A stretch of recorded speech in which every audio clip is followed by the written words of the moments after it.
Hey guys, it's me Sujo over here. Welcome back to another video.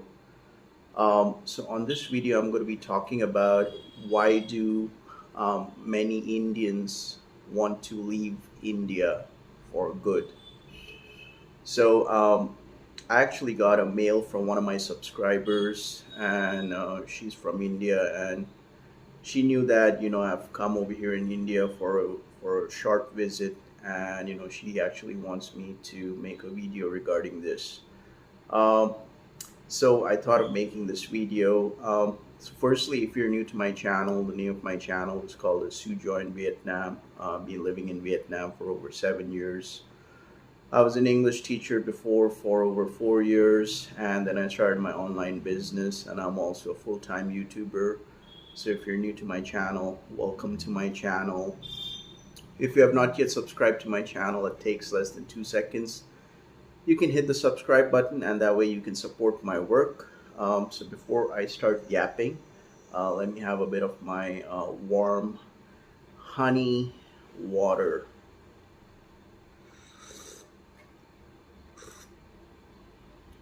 It's better. Okay, so I'm not going to give you a textbook answer, and I've been going through a couple of YouTube videos and some forums. So lately there's this big trend going around of a lot of Indians who want to exit India, who want to leave India and migrate to other countries for better life. So I'm going to just talk about my personal experience. I'm not going to be talking about the economy or healthcare, and because you might as well like to watch some other video regarding that, because I'm just sharing my personal experience, because I've always lived outside my country. I am from India. I love my country, and India is doing very well right now, economically speaking, and it's the fourth largest economy in the world. And so very soon, it's got a very bright future. I mean, India has got a very, very bright future ahead. 2025 and beyond. So I think many Indians who are residing abroad, and who are thinking like, okay, I got a better lifestyle now. Maybe it's time to reconsider. Because it's a very the way the progress is going on right now back home here in India. Um, I think it's just mind blowing, and the potentials, the opportunities are limitless. I mean, if you really want to be successful, if you are an Indian, and if you really want to be successful, instead of being treated like a second class citizen overseas, and then coming back in India and trying to show off like, oh, my life is very good outside the country. Because I have always lived outside my country, from a very young age. I've hardly come home. When I'm in India, I always consider myself like a kind of an alien. But I just want to share my personal experience. Is that um, firstly, I would say that the reason why I always prefer to stay outside the country is, to have a better environment. To have that security, the safety environment, um, which you do also have in major city, in most of the cities over here in India. But it's just that you want to be in a very safe environment where it's a more relaxing environment, and you don't have to go through the struggles and challenges. Because honestly speaking, like day to day life, I mean, definitely, in India, life can be very challenging. If you handle it the wrong way, right? Because there is a specific way, a formula.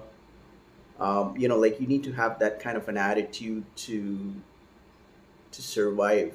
to survive out here in like major cities, especially metropolitan cities here in India. I mean, you got to be a bit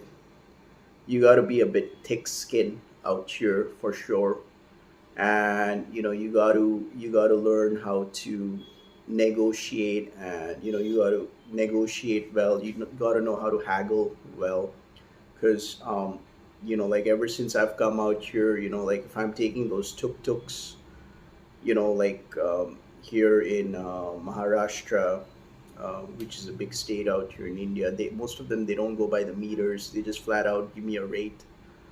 But you got to be a bit strict. Like just because I mean I do speak the Hindi language. But you got to be a bit stricter with the price. Just don't take everything for granted, because if you're going to be very lenient out here, you can just land up spending a lot of money out here like water. What I do find out here is India is definitely expensive compared to Vietnam, which I'm finding right now. Like if I go to buy some grocery items,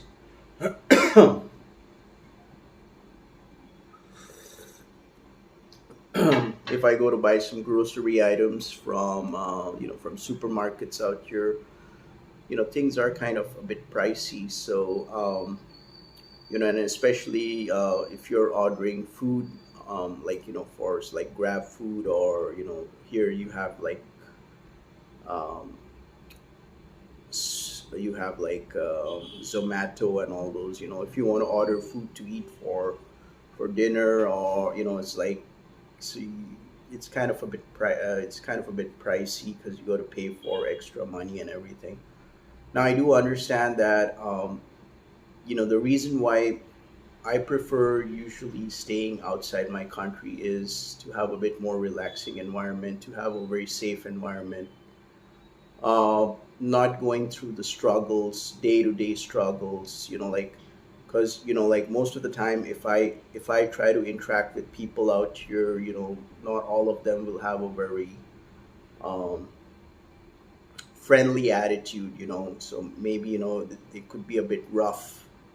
They could be a bit rough, and like the thuggish lifestyle, which is not, which for me is not appealing.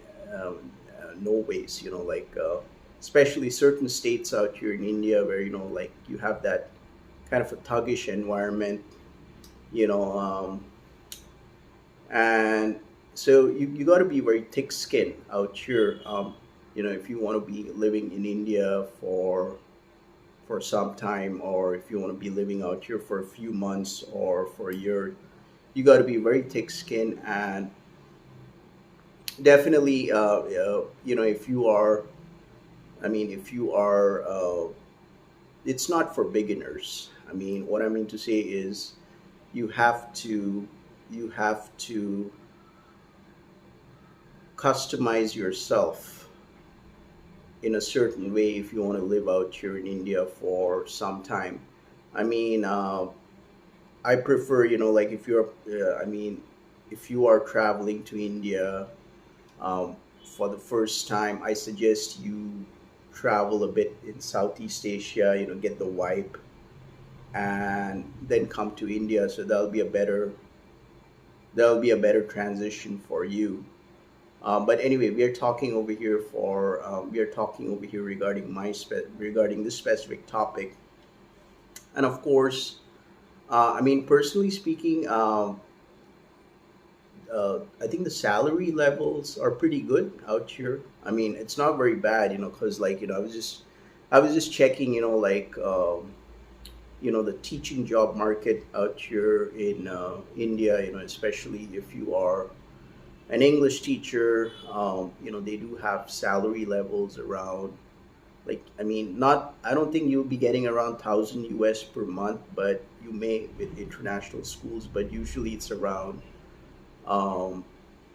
around 650 to like 700 US, which is kind of good, if you're going to be living out here in India, because things are like according to the Indian standards. If you are getting paid in US dollars, it's going to be cheap for you. Um, like you can definitely get a $10 meal out here in India, with a lot of quantity and everything. So, but don't get me wrong, it is expensive out here. I mean, which I do find compared to Vietnam, especially the groceries if you're going to be going to supermarkets. So I think it's better to shop online, because it's a bit more cheaper. And of course, like I always like living in an international environment where you can interact with different nationalities, um, and it's just to understand different cultures, which you will not find out here much in India, because the vibe is definitely very different out here. I do find it, like the mentality of the people, because most most people out here in India, they don't know anything about me. They don't know they don't know anything about my upbringing, um, about my about so they will just treat you. I mean, just because I look Indian, I am Indian, so they'll treat me like the way they would prefer to treat me. But so I digress. But it's just that, and yes, of course, like the earning potentials are higher overseas. But I think things are changing over here back home, because they do realize that it has to be as per international standards. I mean, I'm talking about skill force, um, and like specific job markets. So I think especially the teaching market. The salaries out here in India should be as per international standards compared to Vietnam and Thailand. But like usually in Vietnam, the salaries for foreign teachers are usually around 1,200 to 1,800 US per month. So I think that needs to be worked on. Like if because if there are good high paying teaching salaries, you'll have a lot of foreign teachers, foreign expats who will come to India, and they would like to work out here as an English teacher. And of course, we do have the 5 year visa, multiple entry visa, which can be acquired. So you can stay here for a period of 180 days. So I'm talking about like foreign expats. So yeah, and the other thing is like it's not very easy to integrate back with the Indian society. Like of course, I've been living all my life overseas, and the environment is different. The way I talk is different. Um, because I'm an American educated guy, but it's just that integrating back home, if you want to be staying out here long term, is going to be a very big challenge for you.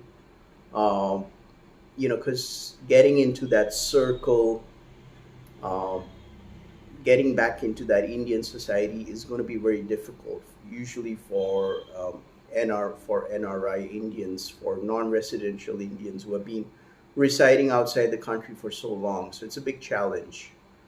Um, and of course, the reason is that there's a lot of like it depends which state you're living in. Like if you're not from that state, and if you're coming from some other state in India, you may get, I mean, chances are you would be discriminated because of your surname. um, people may get talk a bit rough with you, like especially because um, so that is there. I mean, especially in Maharashtra. I mean, uh, and I think even maybe in Karnataka or something, might be there. But I do face that. I do face that because I'm born and brought up in Delhi, but I'm a Bengali because of my surname. So I have no connection with Calcutta. I've just been to West Bengal like two times when I was a child, but I have no connection. But the fact that I live out here, I'm a resident of I'm a resident over here in a different state.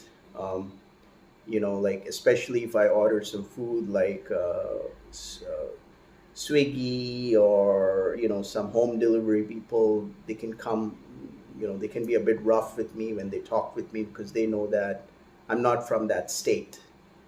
So yes, that kind of discrimination is there. It's just like imagine like Hanoi people coming to Saigon. So how that's going to be. So you understand what I mean. Um, so that is also one factor why I prefer to stay outside the country. Of course, in general, like if when Indians go outside the country, they are also treated like second class citizens. This is all BS. Like, oh, I feel just like home. When I'm outside the country, especially if you're going to Southeast Asia and all that. Uh, you, you know, it's not the reality. It's not that because you would be treated like a second class citizen, uh, and that time you don't think like, oh, that's another Indian person, and what's his or her surname, and you don't think about the caste system, and you don't think about which state that guy has come from, because once you are outside the country and if you meet your fellow Indians, we are all Indians. It doesn't matter, but it happens a lot over here in India, especially if you're taking Uber in Maharashtra, and if your surname is different, or say if you're a Bengali or if you're a Bihari, uh, you may get discriminated. Chances are you may get discriminated by the locals because of your surname. Uh, so that is there, which I do find. Like ever since I've come back over here. Uh, I mean, this talk of we are all brothers and sisters. I think that's all in textbook. But the reality, I mean, I'm just giving you my personal feedback because I've been living out here now for a week now, for I think for over 2 weeks now. So just giving you my personal feedback. So that's the reason why like people like they like to live outside the country. Like especially if you're from a different state and if your residence is in a different state, you may like to step out of the country, and so that you don't get that kind of uh, treatment. I mean, because my channel is straight up BS. I like to talk my mind. I like to I like to give you the facts. So that is one thing, and of course, the reason why I think is why I prefer to stay outside the country is that also due to the infrastructure. Don't get me wrong, the infrastructure, I mean, in modern India is good, but still, you'll find a lot of broken roads over here, a lot of potholes, um, a lot of flooding, and of course, ever since I've come back over here, I've stopped watching local news because it kind of makes you feel angry every day. Like it's a very intimidating kind of an environment. Most of these news channels, and I'm not very much into these into the Indian politics and everything. Like who stole my candy? She stole my candy. He stole my candy, and a lot of crime and everything. So I like to stick with just watching some Hollywood movies, or just watching some like informational documentary series, like on Netflix and all those kind of things. Because I'm not very much into the localized news and everything because I just don't connect with that anymore. Um, so yes, I mean this is my personal experience, and of course, if you are planning to come back to India, if you're an Indian, if you're a NRI, if you want to come back, home and everything. You got to keep that kind of a mindset. You got to be tough. It's going to be challenging for you for the first few months. I would say for the first 6 months, it's going to be extremely challenging for you. The environment, the isolation, not able to connect with the society. People may stare at you differently. They'll think, what's wrong with this guy? Where is he from? But he looks Indian, or she looks Indian, or whatever. Why is he acting differently? You'll get a lot of looks. It's not very easy to integrate back in the Indian society, especially if you're outside the country for so long. It's challenging. So once you get that thick skin on you, and once you know the tips and tricks, the way how you need to talk, because you got to be rough over here. I mean, living out here in India, you have to be a bit rough, especially if you're going to go to street markets, and if you're going to be haggling around, and if you want to or if you're going to be interacting with the tuk-tuks out here, you got to be a bit rough with them. Otherwise, you can just otherwise your money will just go out like water out here. So you got to be like that. But yes, overall, you do get a lot of facilities because I still maintain my Indian citizenship. So you do get a lot of facilities, like if you want to take some financial assistance from the banks, or if you want to have some, those kind of different facilities are there. So that way you can enjoy, because if you're outside, like living in Southeast Asia. I mean, I'm going to be taking Vietnam as an example. I can't open a bank account out there because if you're on a tourist visa in Vietnam or even in Thailand, you cannot open a bank account. um, you would be treated like a second class citizen. You may not get that kind of opportunity. And of course, teaching is a very selective line. So if you're not a native teacher, and it's difficult for Indian teachers to get English teaching jobs in Southeast Asia, if you're going to be living in Vietnam and Thailand.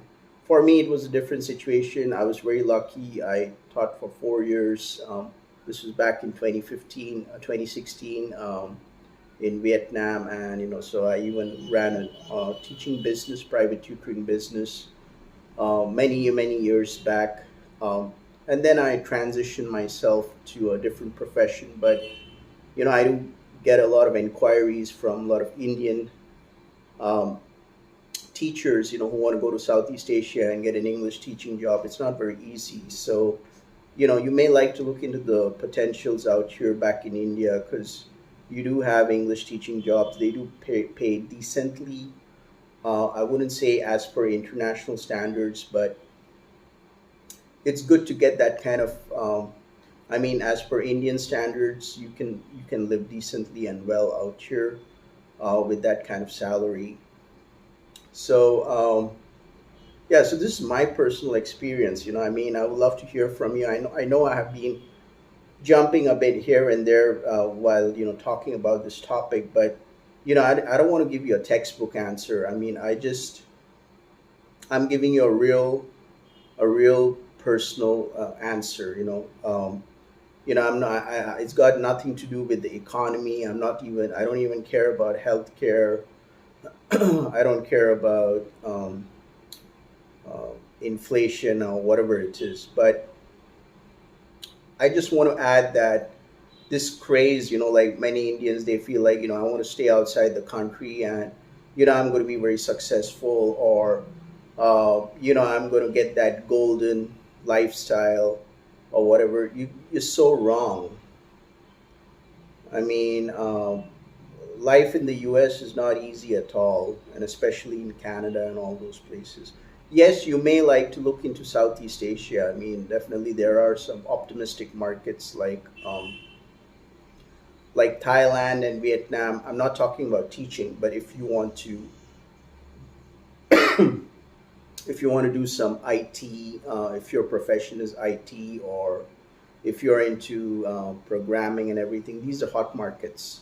So you may like to look into that, or maybe you may like to look into um, Singapore, Japan, like these Asian markets, because if you have those kind of skills. So you may like to look into that. Yeah.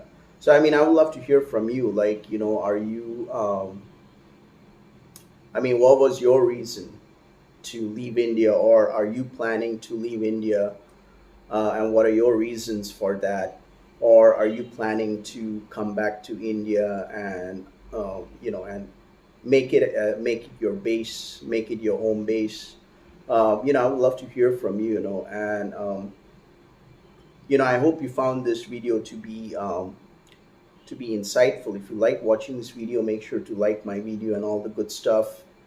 Um, and of course, yeah, if you want to start an online business in Southeast Asia, or even if you're out here in India or what, you can check out the link down in the description below. It's free access to a webinar masterclass.